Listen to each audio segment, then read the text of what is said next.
Hi there, and welcome to my channel, where I create fantasy and historical builds in The Sims 4. So if you enjoy that type of content, be sure to subscribe and hit the notification bell so you don't miss any of my future videos. In this build, we're continuing my series where I turn each of the Hogwarts houses into tiny cottages. I've already built Gryffindor and Slytherin, so check out those videos if you haven't already. I'm so excited because today we're building Hufflepuff! I myself am a proud Hufflepuff, so I really wanted to go all out on this one. Even though it's a tier 2 tiny home, meaning it's only 64 tiles, I decided to build it on a pretty big lot. This is a 40 by 50 in Henford on Bagley.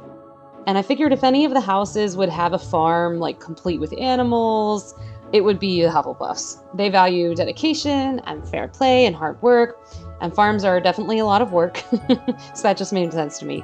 Hufflepuffs are also associated with nature, given their head of house, Pomona Sprout, is the herbology professor, so I figured they'd be down for some gardening.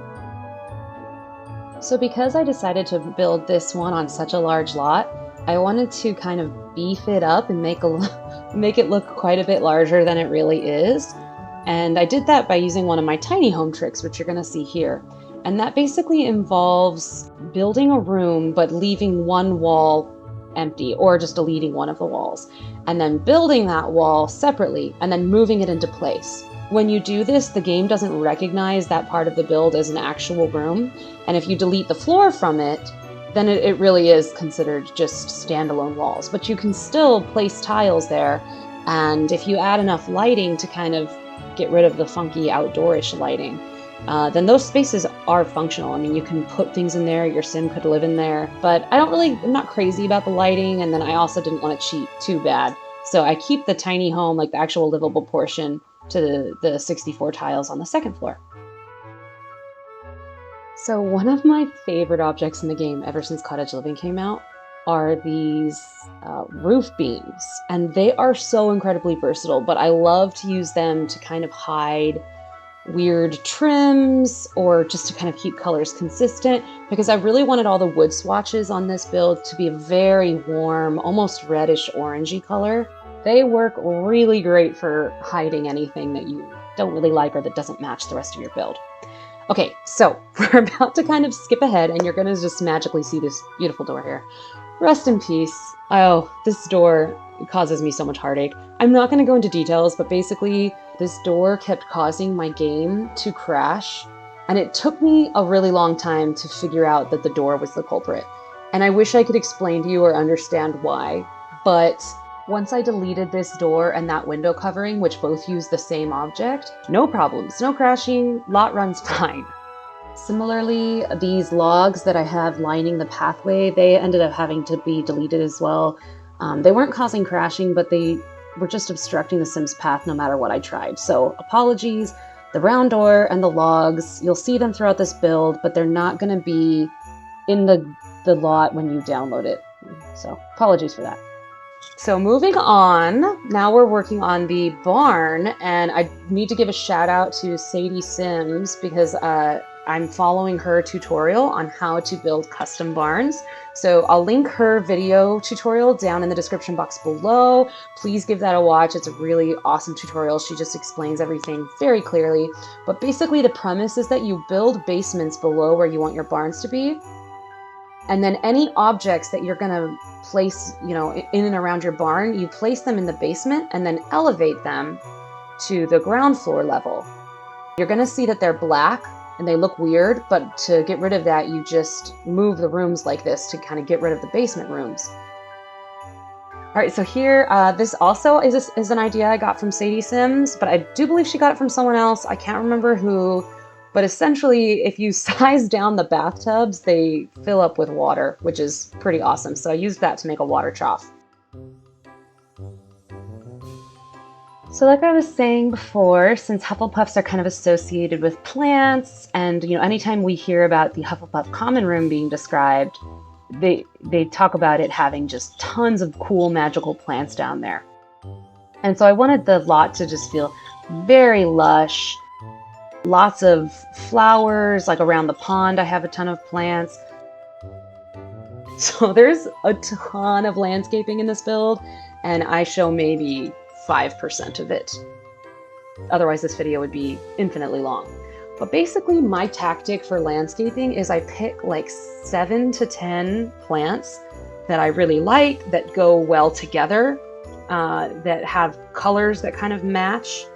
And then I just kind of place those same 7 plants scattered amongst each other and just kind of mix and match them until it starts to create a very lush feel, as you can see here around the fence for the barn, which, by the way, this is just debug fencing from the live edit objects. Okay, one of my favorite parts of the build, I decided to create a fairy circle of mushrooms, which is just one of my favorite things. I love that this exists in nature. I just think it's so magical. And then you're not going to see this in the speed build, but you'll see it in the panning shots. I end up creating a little fairy house that goes next to that little mushroom circle made out of a teapot. It's so cute. I love it. So here I'm just adding, just kind of trying to make an interesting shape for the chimney. And then this part, this is just a little something extra I do sometimes on my builds, because I really love these roof pieces, but I often don't like the kind of generic fake window on them. And so I'll put actual real house windows that match the windows of my build, and then I'll put something behind them to just kind of try to make it look like there's actually a room behind it. All right, so here we're starting on the farm. This is my first time like really actually playing with a farm after this pack, this expansion pack came out. And so I really went kind of crazy and added a lot of plots, but then after playtesting I realized this is kind of a lot of plants to take care of. Like my sim, when I was playtesting, she was constantly having to go spray these things for bugs and weed them. So I ended up hiring a professional gardener.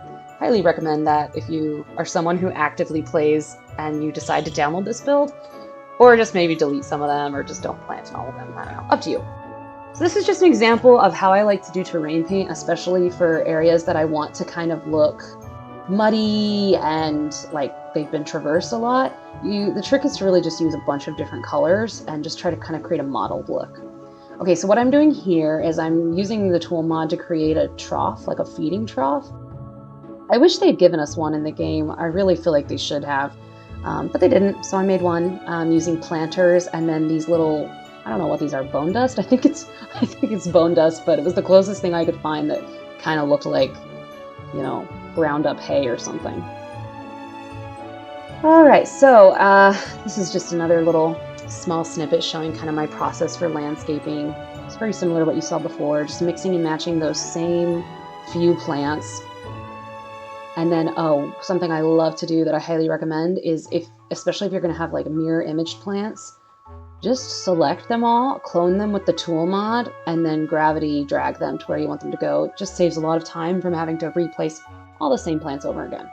So this is kind of interesting. If you ever have a spot in your landscaping where you need like vertical plants, like there's like a bare spot vertically, like against some rocks, I like to use trees for that and then lower them down using the tool mod. So I did just want to show my process for the terrain paint. It basically is just laying down a white stone and then just dirtying it up with the darkest dirt color on kind of a soft setting. All right, so here I'm building a greenhouse because clearly this build doesn't have enough places for your sim to plant things. No, it's really just mostly for looks. I don't think I show it in the panning shots, but I basically just kind of put some cool looking alien magical type plants in there. Since the garden itself is normal plants. All right, so this, I use this a lot in my build. This is I'm pretty sure this is from Cottage Living, but it's like a wedding arch that's really just rustic and it's got roses and it's so pretty.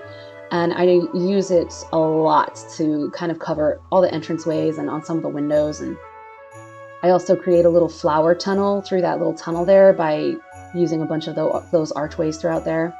I used a ton of these lattice climbing yellow flowers to just try to make the whole house look like it's just covered in this climbing yellow, ivy plant. So this is the part of the build where I really started focusing on the landscaping, and the landscaping took me a very long time. So like I said, you're really only going to see a tiny percentage of it, otherwise this video would be very long. But I follow the same process that you're going to see in these following kind of cutaways. And that's really just to line all of the walkways with this flowered bush called the low-lying pale yellow flowers. Once I have that down as a sort of base, I go in with larger bush type foliage items like ferns or any other kind of large bush. Once I've got a good foundation of those plants, then I go in with various flowers of different colors and different sizes to really add, variety to the heights and the textures. All right, so I love this part. I don't know why, I'm just obsessed with this log. I lowered a log into the ground and then put some like plants underneath it. I just thought it looked so cute. So for the plants for the pond, I did use different plants, just because that makes sense that around the water you would have more like grassy, weed, those kinds of lake type plants. And then always make sure if you're doing any kind of, landscaping that you use the terrain paint to add a dirt boundary around your plants. It just makes it look a lot more realistic and adds some details. So after the landscaping, the video is going to head into the interiors. And I was kind of a hot mess when I was decorating this house.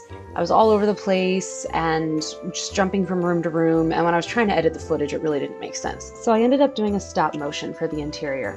But before we get into that, I want to show you how I made this bed nook. Again, I used the roof beam pieces from Cottage Living, and I used the tool mod to rotate them in a circle. Phantasims has a fantastic tutorial on how to do this. I will link her video in the description below. But after rotating them in a circle, I deleted the bottom half of the circle and then extended vertically the beam pieces down to create the kind of sides for the wall.